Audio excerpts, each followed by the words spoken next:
पारिवारिक रहन सहन, डॉक्टर भीमराव अंबेडकर साहब का पारिवारिक रहन सहन कैसा था? बाबा साहब का परिवार कई पीढ़ियों से धार्मिक विचारधारा के थे। इनके परदादा मालोजी राव रामानंद पंथ के अनुयायी थे। देखिए, कुछ मैं आपको बार बार बता दे रहा हूं कि कुछ चीजें लेखक ने अपने मनगढ़ंत की चीजें डाल देते हैं। मेरे साथियों, मैं आप लोग को बता देना चाहता हूं कि जब जिसको पढ़ने का भी अधिकार नहीं था, जिसको लिखने के लिए अधिकार नहीं था, वो फिर एक लोगों का जबरदस्ती प्रथा थोपी गई थी जिसको मानना पड़ता था। लेकिन सुबेदार या उनके परदादा ऐसा कोई भी चीज, कबीरपंथी विचारधारा के लोग थे, ऐसा कुछ नहीं था। जो लोग कहते हैं कि वो लोग मतलब सब चीज को मानते थे, कहने मतलब है, अभी लोग हम देख रहे थे एक बार, तो लोगों ने कहा कि डॉक्टर भीमराव अंबेडकर साहब का नाम आप जब लेते हैं तो डॉक्टर भीमराव अंबेडकर साहब ही खाते हैं। उनका नाम पूरा था डॉक्टर भीमराव रामजी सतपाल। साथियों, मैं आपको बता देना चाहता हूं कि जब दादा का नाम फिर लड़के का नाम एक साथ जोड़ा जाएगा, बाप बड़ा या बेटा बड़ा? अगर बाप बड़ा तो फिर बेटा कैसे बड़ा? अगर बेटा बड़ा तो फिर बाप कैसे बड़ा? अगर हम जानते हैं कि अगर डॉक्टर भीमराव अंबेडकर साहब सक्सेस है तो उनके पिता का नाम जोड़ा जाना स्वाभाविक है, मैं मानता भी हूं। लेकिन क्या अगर आप सक्सेस नहीं है तो क्या आप अपने दादा के नाम से अपने नाम को जोड़ते हैं? नहीं जोड़ते हैं।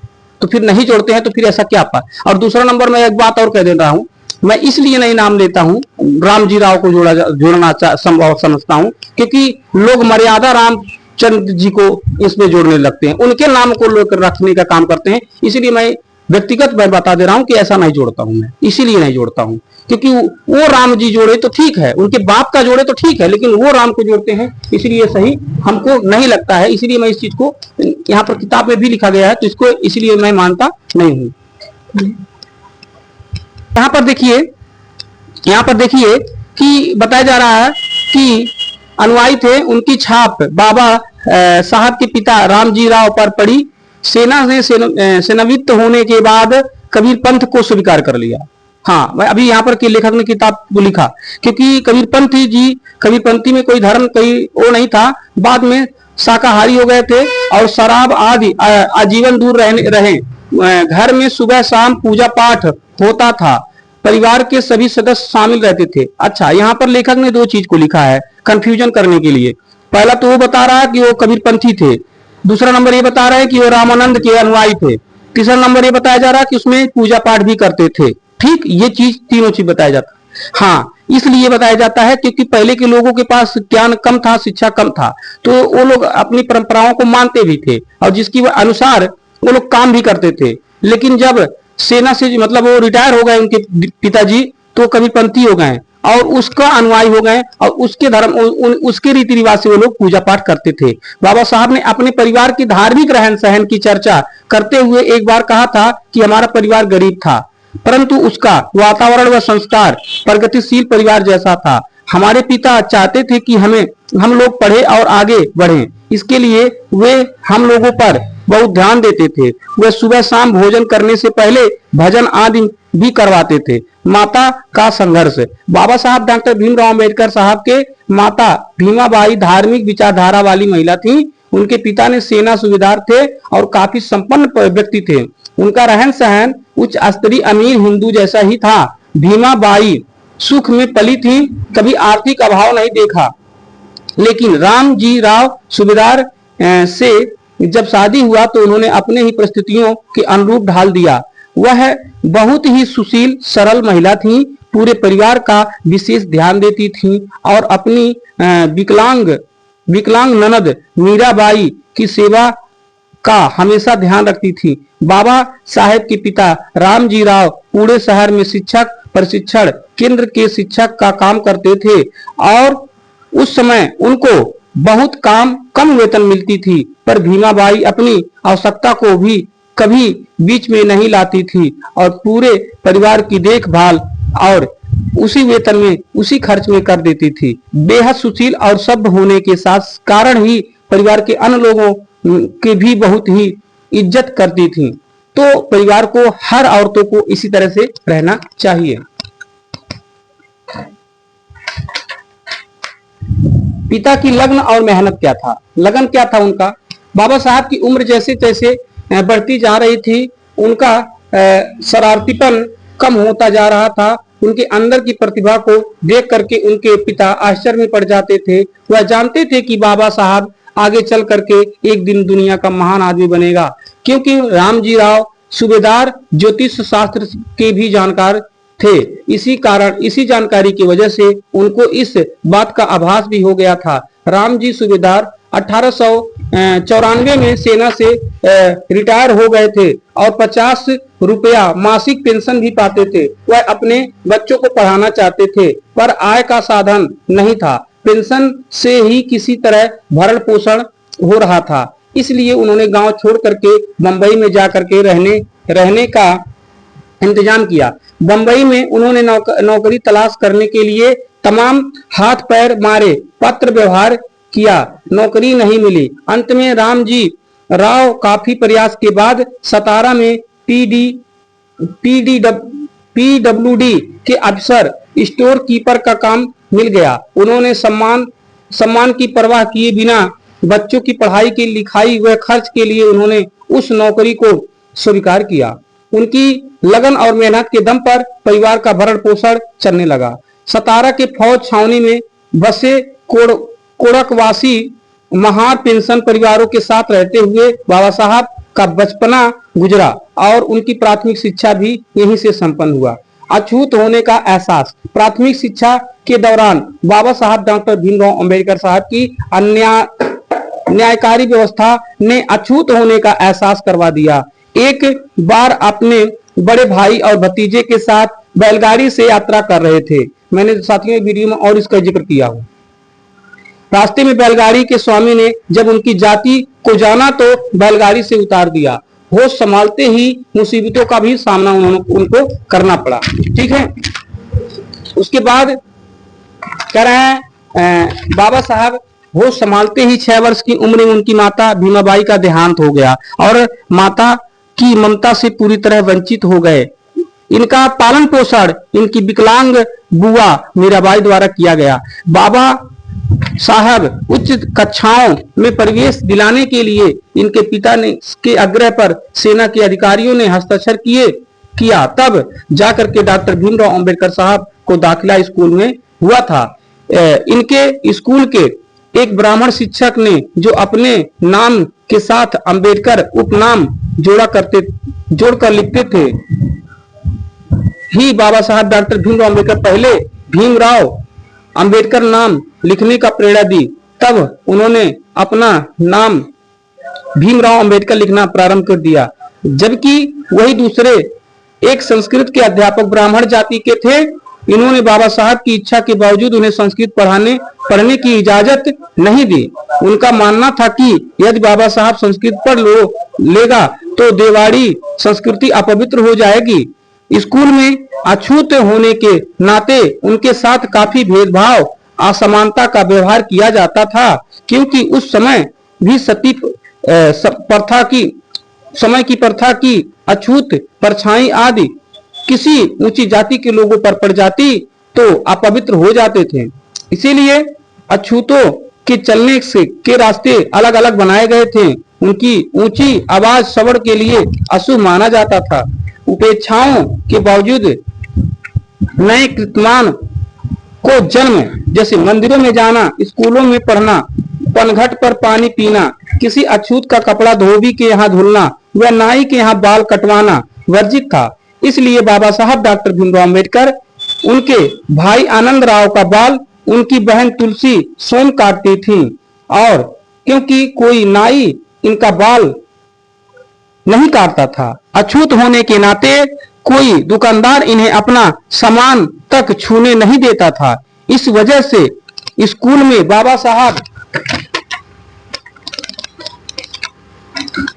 उनके भाई आनंद राव को जमीन पर बैठाया जाता था, जबकि अन्य सबल बच्चों को बेंच या डेस्क पर बैठाया जाता था। अपमान का घूंट पी करके बाबा साहब शिक्षा अर्जित करते रहे। 17 साल की उम्र में बाबा साहब की शादी उनके पिता रामजी राव ने रामाबाई के साथ कर दिया।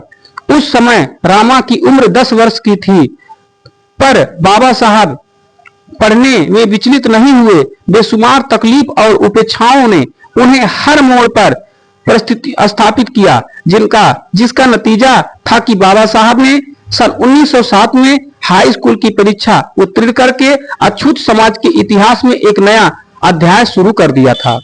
साथियों, अछूत समाज ने इनका सार्वजनिक अभिनंदन किया। बड़ौदा नरेश ने उपलब्धि से खुश होकर के उन्हें 20 रुपया प्रतिमाह छात्रवृत्ति देने का आश्वासन दिया और ऐलान भी किया। बाबा साहब दुगुनी ताकत से पढ़ने में जुट गए। सन 1912 में बीए किए पास करके पुनः दलित इतिहास में एक नए कीर्तिमान को जन्म दिया। परिवार, पड़ोस और समाज ने उनकी इस सफलता पर जश्न मनाया। बाबा साहब भी बहुत खुश थे। पिता की इच्छा के विरुद्ध बड़ौदा रियासत में नौकरी की शुरुआत तो किया, पर 2 फरवरी 1913 को उनके पिता रामजी राव को आकस्मिक निधन ने बाबा साहब को तोड़ करके रख दिया। बाबा साहब ने दिल पर पत्थर रख करके फिर से जिंदगी की नए सिरे से शुरुआत की।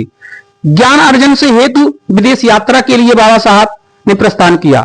साथियों, डॉक्टर भीमराव अंबेडकर साहब के जीवन की चरित्र पर अगर आप डिटेल में और दिल से अगर आप अध्ययन करेंगे तो आपके आंखों में आंसू तो रुक नहीं सकता है। साथियों, मेरा दिल भर जाता है जब इनकी कहानियों को मैं पढ़ता हूं। बड़ौदा के नरेश के 3 वर्ष के छात्रवृत्ति पर 21 जुलाई 1913 को बाबा साहब डॉक्टर भीमराव अंबेडकर साहब ने उच्च शिक्षा ग्रहण करने के हेतु के लिए कोलंबिया यूनिवर्सिटी गए। वहां उन्होंने अर्थशास्त्र, समाजशास्त्र, मानववंश शास्त्र, राजनीतिक शास्त्र, दर्शन शास्त्र, इतिहास आदि जैसे विषयों पर एमए की डिग्री प्राप्त किया और 1915 में बाबा साहब ने भारत का प्राचीन व्यापार एंशिएंट इंडिया इकोनॉमिक्स नामक लेख प्रबंध में एमए किया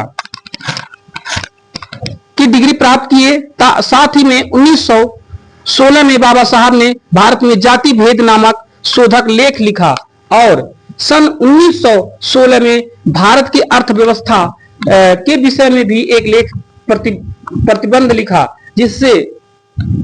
जिससे प्रभावित होकर के बाबा साहब को कोलंबिया यूनिवर्सिटी ने उनको पीएचडी डॉक्टर ऑफ फिलॉसफी का उपाधि से सम्मानित किया। साथियों, जब एससी के बच्चों को पढ़ने का अधिकार नहीं था और जो एससी का बच्चा इतना उपलब्धि प्राप्त कर रहा था, तो इसमें तो उनको स्वाभाविक था कि उनको सारी दुनिया सलाम करेगी। साथियों, आज हमारे एससी के बच्चे जो हैं दारू, शराब, गुटखा और तमाम तरह से अय्याशी में जुट गए हुए हैं। साथियों, बाबा साहब को ना पढ़ करके बाबा साहब को पूजने में लग गए हैं। हम आप लोग को बार बार बता देते हैं कि डॉक्टर भीमराव अंबेडकर साहब को पूजने की जरूरत नहीं है, पढ़ने की जरूरत है। आप उनकी किताबों को पढ़िए, उनके संघर्ष को पढ़िए। आप कल्पना करो, जिस समय किताब छूने का अधिकार नहीं था वो आदमी पीएचडी प्राप्त कर रहा है। ये होती है जैसा गाल वैसा तमाचा। आप इस तरह से अपने, जैसे आपके प्रतिद्वंदी आप पर हावी होते हैं, आपको बहलाते हैं, फुसलाते हैं, दारू पिलाते हैं, कुछ संगतों में आपको ले जाते हैं, तो आपको उनको लड़ाई से, झगड़ा से जवाब नहीं देना है। आपको करना क्या है कि आप इतना पढ़ाई कर डालो कि ऑटोमेटिक सर झुका करके बैठ जाए। तो डॉक्टर भीमराव अंबेडकर साहब जी ने छुआछूत के होने के कारण भी पीएचडी कोलंबिया यूनिवर्सिटी से प्राप्त किया। साथियों, अपमान के कारण नौकरी से त्याग पत्र। बाबा साहब अमेरिका से फिर लंदन गए। वहां London school of economics and politics and science महाविद्यालय में अर्थशास्त्र के लिए एक ग्रेड इन द कानून की शिक्षा हेतु दाखिला लिया और छात्रवृत्ति की अवधि समाप्त होने के कारण उन्हें 1917 में भारत में फिर से वापस आ जाना पड़ा। साथियों, गरीबी बहुत खराब चीज होती है। डॉक्टर भीमराव अंबेडकर साहब की मनसा पूरा ना हुआ और 1917 में उनको फिर से वापस आ जाना पड़ा, क्योंकि जो महाराज जी छात्रवृत्ति दे रहे थे उनकी अवधि खत्म हो चुकी थी। अपमान के कारण नौकरी से त्याग पत्र। बड़ौदा नरेश द्वारा दिए गए छात्रवृत्ति के करार की मुताबिक उनके यहाँ बाबा साहब की मिलिट्री सेक्रेटरी के पद पर नौकरी की शुरुआत की। अछूत होने के कारण इनके बड़े पद पर रहते हुए भी इनके साथ अपमानजनक व्यवहार होता था। चपरासी इनके मेज को छूता नहीं था। पानी देने को दूर से ही बात थी। फाइल दूर से ही फेंक देता था मेज पर और पूरे शहर में रहने के लिए इनको जगह नहीं मिली। पारसी होटल में मालिक ने जब जाना कि वे अछूत हैं तो इन्हें बेइज्जती करके अपने होटल से निकाल दिया। अंत में एक पेड़ के नीचे बैठ करके बाबा साहब ने खूब रोया और विवश होकर के नौकरी छोड़ करके बंबई आ गए। साथियों, मैं आपको क्लियर बता देना चाहता हूं कि जो आज एससी के बच्चे आज इस समय में आगे नहीं बढ़ पा रहे हैं, कुछ लोग गधों का कहते हैं कि आरक्षण का देन है। अरे कमीनों, आरक्षण का देन नहीं है गधों, तुम लोग की जातिवादिता का देन है कि आज भी हम लोग को सफलता के कारण में जाति आ जाती है और आज लोग जान जाते हैं कि अच्छा पद पे जा रहा है और चमार जाति का है तो हम लोग का मदद करना भी लोग छोड़ देते हैं और गधों कमीनों को उनको लोग लगता है कि आरक्षण का देन है। साथियों, मैं इसका शिकार होता हूं क्योंकि मैं जब समाज में जाता हूं, मैं अपने जीवन के संघर्ष में जब लोगों से काम के लिए जब वो लोग जानते हैं एससी हैं तो लोग जानते हैं हमारे कोट पैंट या कपड़े पर देखते नजर दौड़ाते हैं तो उनको जैसा लगता है कि शरीर में कोई पॉइजन डाल दिया हो। साथियों, अभी भी उनके कुंदक कभी खत्म नहीं हुआ है, इसलिए इतना पढ़ डालो, इतना अचीवमेंट कर लो कि उनकी छाती इस तरह से छल्ली हो जाए कि बिना बंदूक चलाए ही, क्योंकि शिक्षा एक ऐसी बंदूक है जिसकी सीना चीरने का ताकत रखता है और सफलता लाने के लिए आसमान की छाती चीर करके लाया जा सकता है, बस लगन और दृढ़ होना चाहिए। साथियों, मैंने डॉक्टर भीमराव अम्बेडकर साहब को इतनी किताबें पढ़ा कि आज मुझे खुद नहीं पता कि मैं पहले कौन सा किताब का वर्णन करूं बाबा साहब कि कौन सा किताब पढ़ूं। मैं लोग मुझे बहुत सी चीजों को समझाते हैं कि ऐसा करो ऐसा करो, मैं किसी का नहीं सुनता हूं। मुझे पता होता है कि बाबा साहब ने जब किसी का नहीं सुना तो मैं क्यों सुनूं, क्योंकि उनकी किताबों में यही बताया गया कि बेटा सुनो सबका, करो अपने वाली, क्योंकि तुम अपने ही अपने जीवन के राजा हो। कोई तुम्हारा सहारा तभी बन सकता है कि जब तुम राजा बन जाओगे सही से। बाबा साहब के आज इतने अनुयायी क्यों हो गए? क्योंकि उन्होंने अपने दम पर खड़ा किया। ये अंपायर जो विश्व में आज लोग उनको नाम लेते हैं वो अपने बादौलत की, न कि कोई किसी की मेहरबानी पर। और साथियों, मैं बार बार कहता हूं कि कोई भी इंसान जिंदगी में किसी की मेहरबानी पर आगे ना बढ़े। अगर किसी की मेहरबानी पर आगे बढ़ जाओगे तो तुम्हारा गलत दबा करके गलत करने पर वो मजबूर करेगा। जैसे कि अभी हम देख रहे हैं कि पार्टियों में भी बहुत सी ऐसी पार्टियां हैं जो एमपी एमएलए अपने पार्टी के नाम पर दे देते हैं तो उनको दबाव में, जैसे भी अभी सरकार को देख लीजिए, जो हमारे देश की सरकार चल रही है अभी प्रेजेंटेशन का सरकार जो है वो सरकार क्या है? पूंजीपतियों का सरकार है। क्यों? क्योंकि पूंजीपति ने आपकी पार्टी को खड़ा किया है तो आप पार्टी को दोगे नहीं, देना पड़ेगा। तो उन्हीं के अनुसार तो आप किसी के एहसान पर जब कोई सत्ता प्राप्त करते हैं तो ऑटोमेटिक आपको कैप किया जाएगा। जिस तरह से आप घोड़ा कितनी रेस में दौड़ता है, बहुत रेस में दौड़ता है, इतनी ताकत होती है कि उसकी ताकत के इंसान के पास अंदाजा नहीं होता है। लेकिन घोड़े को भी अंदाजा नहीं है कि हमारे पास कितना ताकत है, लेकिन जानते हैं क्योंकि वो एहसान तले दबा होता है, एक लगाम लगाई गई होती है उसके अंदर। क्यों? क्योंकि उसको चना देने वाला या दाना देने वाला कोई एक आदमी होता है जो दाना देगा और जो चना देगा, जो आपको आहार देगा, वो आपके एहसान के तले उसको आपको दबाएगा। इसीलिए सरकार को भी मजबूरी है पूंजीपतियों के साथ काम करना। साथियों, आप लोग किसी की मदद लेकर के काम ना करें, सफल ना हों।